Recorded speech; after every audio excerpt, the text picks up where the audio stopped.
Assalamualaikum warahmatullahi wabarakatuh. Selamat malam Ibu Dayani Vera Versanika Mkom dan teman-teman.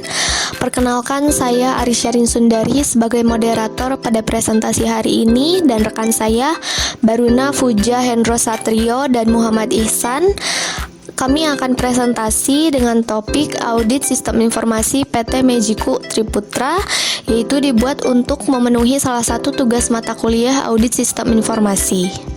Berikut isi laporan yang sudah kami buat, yaitu 1.1 deskripsi umum tentang standar yang digunakan, 1.2 standar audit, 1.3 domain yang akan digunakan, 1.4 alasan pemilihan domain, 1.5 perencanaan audit sistem informasi.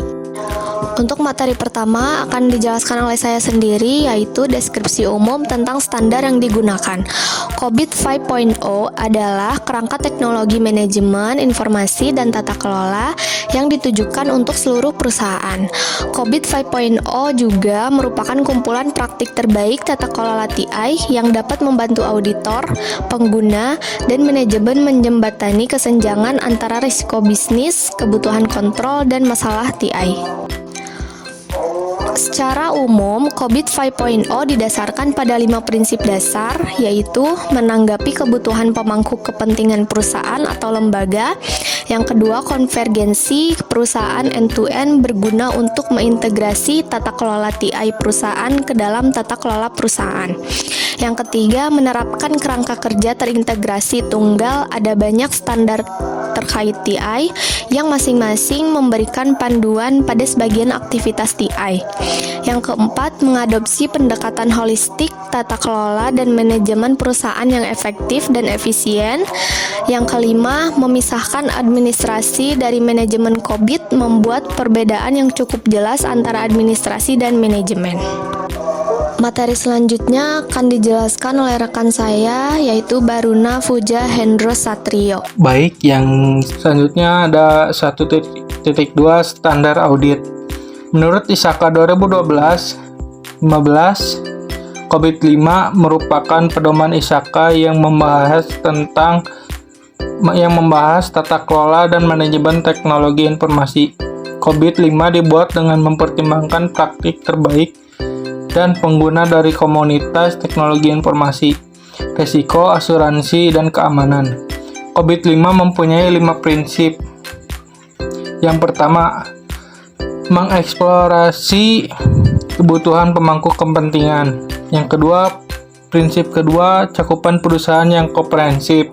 Terus yang ketiga, menerapkan sistem yang terpadu dan terintegrasi kerangka kerja. Yang keempat, memungkinkan pendekatan holistik. Yang kelima, memisahkan tata kelola dari manajemen. Lanjut, ada 1.3 domain yang akan digunakan. Yang pertama, Allegiance Plan and Organize atau APO. Domain ini mencakup beberapa proses kunci yang membantu dalam pengaturan strategi, perencanaan, serta pengorganisasian sumber daya dan kegiatan yang terkait dengan TI dan menerapkannya dalam proses bisnis perusahaan saat ini.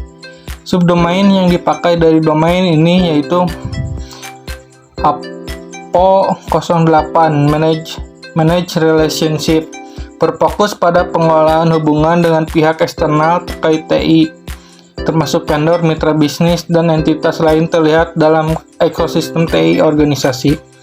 Selanjutnya akan dijelaskan oleh rekan saya, Ihsan. Baik, terima kasih. Yang kedua itu Deliver Service and Support atau DSS. Domain ini menyoroti serangkaian proses yang berfokus pada penyediaan layanan TI yang berkualitas, dukungan operasional, dan pengelolaan pengiriman layanan kepada pengguna akhir atau pelanggan internal maupun eksternal. Subdomain yang dipakai dari domain ini yaitu DSS 05 Managed Security Service. Tujuannya adalah untuk mengelola layanan keamanan informasi secara efektif dalam lingkungan TI sebuah organisasi.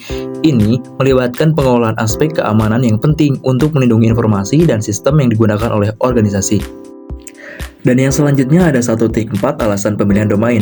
Pemilihan domain Legend Plan Organisasi atau APO dengan subdomain APO08 Manage Relationship dikarenakan untuk mengejar keberhasilan strategis melalui kemitraan atau aliansi dengan pihak eksternal. Manajemen hubungan yang baik dapat membantu dalam mencapai tujuan ini, dan untuk pemilihan domain DSS05 Manage Security Service untuk mengelola data sensitif atau penting membutuhkan perhatian khusus terhadap keamanan informasi. Ini bisa terjadi dalam sektor keuangan, kesehatan, atau perusahaan yang memiliki data pelanggan yang sensitif. Dan yang terakhir ada 1.5 perencanaan audit SI atau tahapan yang akan digunakan. Tahapan audit sistem informasi mencakup aktivitas sebagai berikut. Yang pertama, penentuan ruang lingkup audit. Tahapan ini mencakup penentuan ruang lingkup audit yang akan diteliti. Fokusnya difokuskan pada penjualan barang PT Mijiku Triputra dengan pembahasan mengenai pengendalian umum atau security control dan pengendalian aplikasi atau boundary control, input control, dan output control. Dan yang kedua ada tujuan pelaksanaan audit. Tahapan ini bertujuan untuk melaksanakan penelitian dan memberikan penilaian tentang pengendalian internal terhadap sistem informasi yang berjalan, khususnya pada sistem informasi penjualan. Selain itu, tujuan ini juga mencakup pemeriksaan apakah prosedur yang berlaku pada perusahaan sesuai dengan penerapannya serta memberikan rekomendasi terhadap sistem yang masih kurang. Dan yang ketiga ada persiapan penelitian lapangan. Tahapan ini mencakup penggunaan berbagai metode penelitian seperti pemetaan, wawancara, kuesioner, dan testing. Selain itu juga disebutkan bahwa ada rencana kerja atau program audit untuk melakukan pengendalian keamanan yang meliputi pengumpulan informasi, pemahaman tentang gambaran umum perusahaan, persiapan pertanyaan untuk wawancara, serta program audit untuk melakukan pengendalian keamanan. Demikian presentasi dari kelompok saya. Mohon maaf masih banyak kesalahan dari tutur kata. Terima kasih. Wassalamualaikum warahmatullahi wabarakatuh.